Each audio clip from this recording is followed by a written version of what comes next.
Thank you, Mr. Speaker. Will the lady yield to a question? She will yield. Does this bill label for the protection of children ban conversion therapy? Lady from Shelby. No. Lady from Jefferson 43. Will she yield to a second question? She will yield. This country is built on parents being responsible for their children. In fact, truth be told, you don't even like your in-laws to tell you what to do with your kids.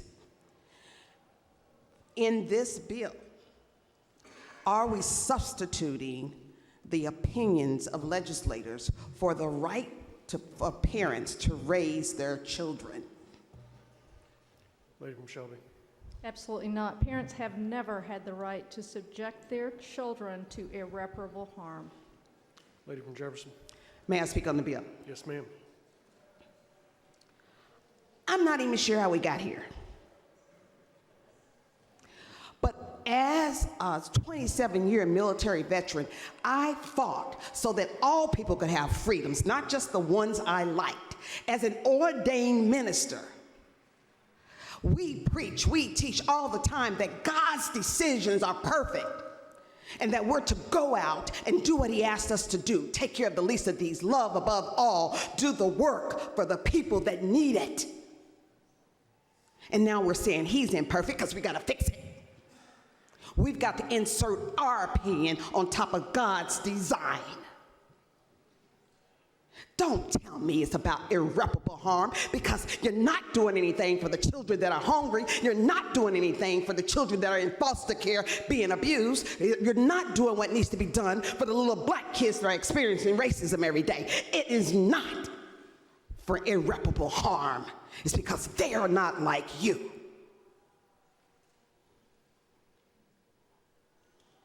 And as a mother, how dare you interfere with one of the most intimate relationships? This bill doesn't even do anything to say, well, I think the parenting is inadequate, so let me put some money and some time into parenting skills. This bill doesn't even say, what is the problem with parenting skills?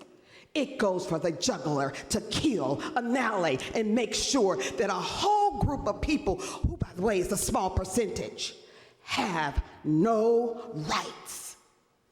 Now, here's the good news.